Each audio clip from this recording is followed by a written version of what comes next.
स्वागत है आप सभी साथियों का मेरे YouTube चैनल कंपटीशन शिक्षा में। इस वीडियो में मैं बात करने वाला हूं 19, 20 और 21 सितंबर को जो राजस्थान चतुर्थ श्रेणी का एग्ज़ाम हुआ है, आखिरकार उसका एक्सपेक्टेड कट ऑफ कितना जा सकता है और उसका आंसर की जो है कब तक आ रहा है। और इस वीडियो में मैं आप लोगों को यह भी बताया हूं कि नॉर्मलाइजेशन में कौन से शिफ्ट को कितना फ़ायदा मिलने वाला है और नॉर्मलाइजेशन में आखिर होता क्यों है, इन सभी चीज़ों के बारे में बिल्कुल डिटेल से बात किया हूं। वीडियो को अंत तक देखिएगा। इस वीडियो को देखने के बाद आपके सारे डाउट, चाहे आंसर की से संबंधित हो, चाहे एक्सपेक्टेड कट ऑफ से संबंधित हो, वह हमेशा के लिए ख़त्म हो जाएगा। उससे पहले अगर आप सभी लोग इस चैनल पर नए हैं और अभी तक इस चैनल को सब्सक्राइब नहीं किया है तो आप सभी लोगों से छोटा सा रिक्वेस्ट है, चैनल को सब्सक्राइब कर लीजिए और बेल आइकन को ऑन कर लीजिए। चलिए सबसे पहले हम लोग देख लेते हैं इस वैकेंसी से संबंधित कुछ बेसिक जानकारी जो हमें जानना अति आवश्यक है।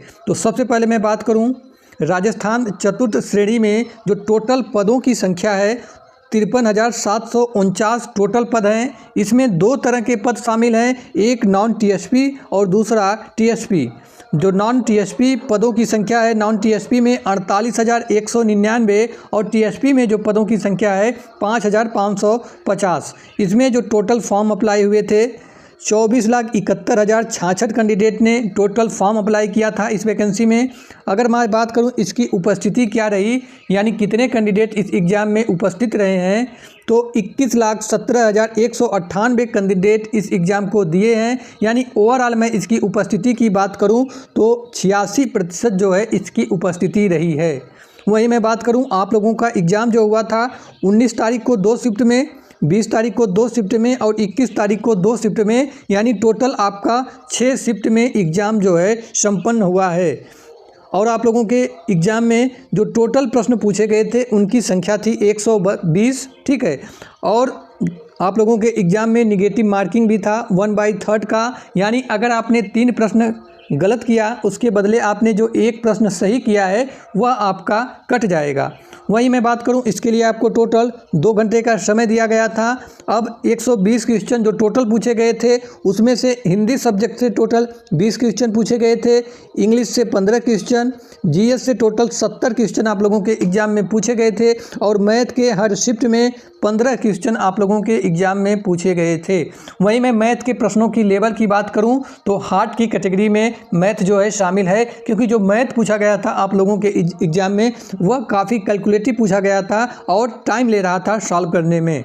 अगर मैं बात करूं ओवरऑल आपके एग्ज़ाम का लेवल क्या रहा जो आप लोगों ने एग्ज़ाम दिया, तो मॉडरेट टू हार्ड की कैटेगरी में शामिल है। हालांकि कुछ प्रश्न आपके ज़रूर इजी थे, लेकिन वैसा सभी एग्ज़ाम में देखने के लिए मिलता है कि कोई भी देखिए एग्ज़ाम हो तो जो पेपर बनाया जाता है उसमें 3 तरह के प्रश्नों को शामिल किया जाता है। कुछ प्रश्न हमारे इजी होते हैं, कुछ प्रश्न हमारे मॉडरेट होते हैं और कुछ प्रश्न हमारे हार्ड शामिल किए जाते हैं।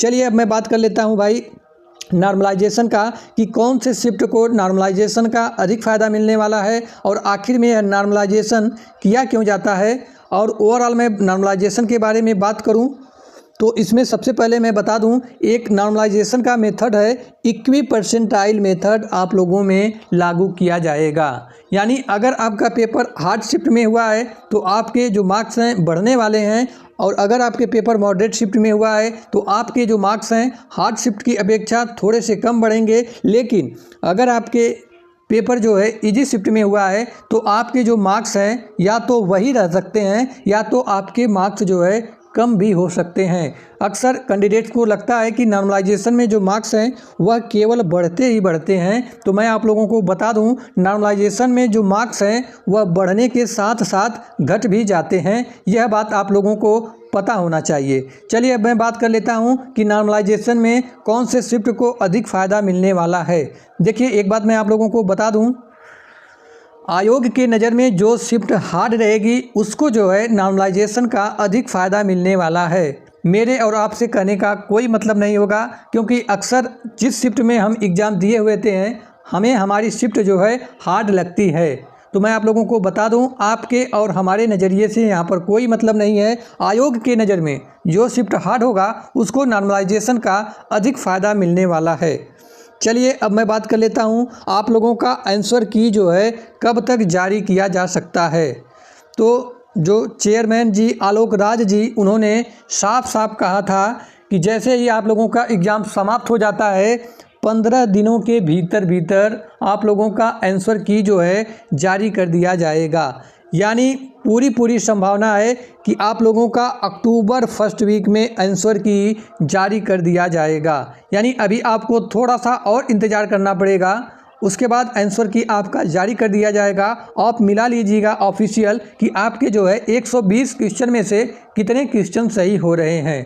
ठीक है, चलिए अब मैं बात कर लेता हूँ फाइनली इसका एक्सपेक्टेड कट ऑफ क्या जा सकता है। ये जो मैंने कट ऑफ बताया है वह क्वेश्चन के आधार पर बताया है कि अगर आपके इतने क्वेश्चन सही हैं तो आप बिल्कुल सेफ जोन में हैं, आपका सिलेक्शन इस वैकेंसी में आसानी से हो जाएगा। उससे पहले आलोक राज जी ने साफ साफ कहा है कि इससे जो निचली ग्रेड की परीक्षाएं हैं, यानी ये जो राजस्थान चतुर्थ श्रेणी का एग्ज़ाम हुआ है, उससे ऊपर के ग्रेड के जितने भी एग्ज़ाम हुए हैं, इसके रिजल्ट जारी करने से पहले उसका जो रिजल्ट है जारी कर दिया जाएगा। उसके बाद जो है राजस्थान चतुर्थ श्रेणी का रिजल्ट जारी किया जाएगा। वैसे ये बहुत अच्छी पहल है, क्योंकि जो कैंडिडेट उच्च श्रेणी में नौकरी पालेगा वह चतुर्थ श्रेणी में तो नौकरी नहीं करना चाहेगा, उससे जो हमारी सीटें होंगी वह बच जाएंगी। यानी बहुत ऐसे कैंडिडेट होते हैं जो इसमें भी सेलेक्ट हो जाते हैं और इसके बाद जो इससे उच्च लेवल की रिजल्ट आता उसमें भी सेलेक्ट हो जाते। तो हमारा जो चतुर्थ श्रेणी का है उसमें बहुत सारे सीट जो है वैसे ही खराब चली जाती। तो सबसे पहले उसका रिजल्ट आ जाएगा, उसके बाद आप लोगों का इसका रिजल्ट देखने के लिए मिलेगा। ठीक है, चाहे मैं बात करूं पटवारी का एग्ज़ाम जो हुआ है उसका रिजल्ट आ जाएगा, और कई सारे एग्ज़ाम हुए हैं, वीडियो का एग्ज़ाम हुआ है उसका रिजल्ट आ जाएगा। उसके बाद आप लोगों का चतुर्थ श्रेणी का रिजल्ट देखने के लिए मिलने वाला है। चलिए मैं बात कर लेता हूँ भाई कैटेगरी वाइज आपका क्या एक्सपेक्टेड कट ऑफ जा सकता है इस वैकेंसी में। जितना मैंने कट ऑफ बताया है उतना ही आप लोगों का कट ऑफ रहने की संभावना है, उससे कम ही रहेगा। किसी भी सूरत में उससे अधिक आपकी कट ऑफ जाने वाली नहीं है। बहुत ऐसे यूट्यूब पर टीचर हैं जो बता रहे हैं आपका 90 से 95 कट ऑफ जाने वाला है जनरल का। तो मैं बता देता हूं, सबसे पहले अगर आपकी कैटेगरी जनरल यानी यूआर आपकी कैटेगरी है और आप मेल कैंडिडेट हैं तो आपके अगर 75 से 80 के बीच में क्वेश्चन सही हो रहे हैं आउट ऑफ 120 में से माइनस मार्किंग के कट पीट करने के बाद, तो बिल्कुल आप निश्चिंत रहिए, आपका सिलेक्शन इस बार इस वैकेंसी में हो रहा है। ठीक है, वही मैं बात करूं जनरल फीमेल की क्या कट ऑफ जा सकती है, 70 से 74-75 के बीच में अगर आपने क्वेश्चन किया हुआ है सही कट पीट करके तो आप बिल्कुल निश्चिंत रहिए, इतने पे आपका सिलेक्शन इस बार इस वैकेंसी में हो जाएगा, क्योंकि पदों की संख्या जो है काफ़ी अच्छी है इस वैकेंसी में। उसके बाद मैं बात करूं अगर आपकी कैटेगरी ओबीसी है और आप मेल कैंडिडेट हैं तो आपके अगर 73 से 78 के बीच में क्वेश्चन सही हो रहे हैं तो आप बिल्कुल इतने पे सेफ जोन में हैं। उसके बाद मैं बात करूं ओबीसी फीमेल 66 से 70 क्वेश्चन आपकी मेरिट देखने के लिए मिल सकती है इसके बीच में। ठीक है, यानी अगर आपने 66 से 70 के बीच में आपके क्वेश्चन सही हो रहे हैं, कैटेगरी आपकी ओबीसी है, फीमेल कैंडिडेट हैं, तो आप बिल्कुल इतने पे सेफ जोन में हैं, आपको परेशान होने की आवश्यकता नहीं है, इतने पे जो है आपका जो है हो जाएगा। उसके बाद मैं बात कर लेता हूं अगर आपकी कैटेगरी ईडब्ल्यूएस है और आप मेल कैंडिडेट हैं तो आपके अगर 70 से 75 के बीच में क्वेश्चन बन रहे हैं तो आप बिल्कुल इतने पे सेफ जोन में हैं, आपका सिलेक्शन इतने क्वेश्चन पर इस वैकेंसी में आसानी से हो जाएगा। उसके बाद मैं करूँ ईडब्ल्यूएस फीमेल 65 से 70 क्वेश्चन बन रहे हैं तो इतने पे आप सेफ जोन में हैं। उसके बाद मैं बात करूं अगर आपकी कैटेगरी एससी है और आप मेल कैंडिडेट हैं तो आपके अगर 65 से 70 के क्वेश्चन के बीच में बन रहे हैं, यानी 65 से 70 के बीच में क्वेश्चन आपके सही हो रहे हैं तो आप बिल्कुल इतने पे सेफ जोन में हैं, आपको परेशान होने की आवश्यकता नहीं है, क्योंकि इतना ही आप लोगों को कट ऑफ देखने के लिए मिलने वाला है। अब मैं बात कर लेता हूँ एससी फीमेल की क्या कट ऑफ जा सकती है। 60 से 65 के बीच में आपने क्वेश्चन सही किया हुआ है तो बिल्कुल आप सेफ जोन में है। उसके बाद मैं बात करूं अगर आपकी कैटेगरी एसटी और आप मेल कैंडिडेट हैं तो आपके अगर 60 से 65 क्वेश्चन के बीच में बन रहे हैं तो आप बिल्कुल सेफ जोन में हैं। एसटी फीमेल के लिए 55 से 60 क्वेश्चन सेफ स्कोर हो सकता है इस वैकेंसी में। उसके बाद मैं बात करूं अगर आपकी कैटेगरी एमबीसी है और आप मेल कैंडिडेट हैं तो आपके अगर 70 से 75 के बीच में क्वेश्चन सही हो रहे हैं आउट ऑफ 120 में से माइनस मार्किंग के कट पीट करने के बाद, तो आप बिल्कुल इतने पे सेफ जोन में हैं, आपको परेशान होने की आवश्यकता नहीं है। इस बार आपका इस वैकेंसी में सिलेक्शन आसानी से हो रहा है। उसके बाद मैं बात करूं एमबीसी फीमेल 65 से 70 क्वेश्चन जो है सेफ स्कोर हो सकता है इस बार। ठीक है, तो ये रही category wise expected cut of male और फीमेल की अलग अलग। अब मैं बात कर लेता हूं कि आप लोगों का जो है रिजल्ट इस वैकेंसी का कब तक आप लोगों को देखने के लिए मिल सकता है। यानी अक्टूबर फर्स्ट वीक में 10 अक्टूबर तक आप लोगों का आंसर की जारी कर दिया जाएगा। उसके बाद आपत्ति लिया जाएगा कि कौन कौन से प्रश्नों पर बच्चों के द्वारा आपत्ति की जाएगी। उसके बाद उसका निराकरण किया जाएगा। उसके बाद उसका फाइनल आंसर की जारी किया जाएगा। यानी मान लीजिए कि पूरा अक्टूबर आपका इसमें चल जाएगा।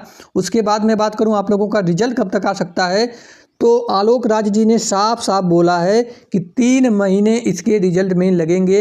यानी 3 माह से पहले पहले आप लोगों का रिजल्ट जो है राजस्थान चतुर्थ श्रेणी का देखने के लिए आप लोगों को मिल जाएगा। यानी पूरी संभावना है आप लोगों का रिजल्ट है जो है दिसंबर महीने में आप लोगों को देखने के लिए मिल जाएगा। ये जो भी मैंने सूचना बताया है वह बिल्कुल जो आलोक राज जी ने एक्स पर ट्वीट किया था उसके आधार पर मैं बताया हूं। फर्जी कोई सूचना इस चैनल के माध्यम से आप लोगों को नहीं दी जाती है। तो ये रही इस वैकेंसी से संबंधित जानकारी, चाहे एक्सपेक्टेड कट ऑफ को लेकर के हो, चाहे जो है आंसर की को लेकर के हो, चाहे रिजल्ट को लेकर के हो। उम्मीद करता हूं आप सभी लोगों को यह वीडियो पसंद आया होगा। तो आप सभी लोगों से छोटा सा रिक्वेस्ट है, अभी तक इस चैनल को सब्सक्राइब नहीं किया है तो चैनल को सब्सक्राइब कर लीजिए, बेल आइकन को ऑन कर लीजिए, क्योंकि ऑफिशियल साइट पर आप लोगों के वैकेंसी से संबंधित अगर कोई भी सूचना चाहे आंसर की से संबंधित हो आएगी तो इस चैनल के माध्यम से आप सभी लोगों को सबसे पहले और सबसे सटीक जानकारी दी जाएगी। और वीडियो के कमेंट बॉक्स में आप लोग कमेंट करिएगा कि आपकी कैटेगरी क्या है और आपके कितने प्रश्न सही हो रहे हैं। कमेंट बॉक्स में आप लोग कमेंट करिएगा, उसी के आधार पर मैं आप लोगों को फीडबैक दे पाऊंगा कि आपका इस वैकेंसी में सिलेक्शन होने के कितने प्रतिशत चांस हैं। मिलते हैं नेक्स्ट वीडियो में, तब तक के लिए जय हिंद जय भारत। कमेंट बॉक्स में आप लोग अपना स्कोर जरूर कमेंट करिएगा, उसी के आधार पर हम लोगों को एक डेटा मिल पाएगा कि कितने क्वेश्चन के बीच में कितने कैंडिडेट हैं।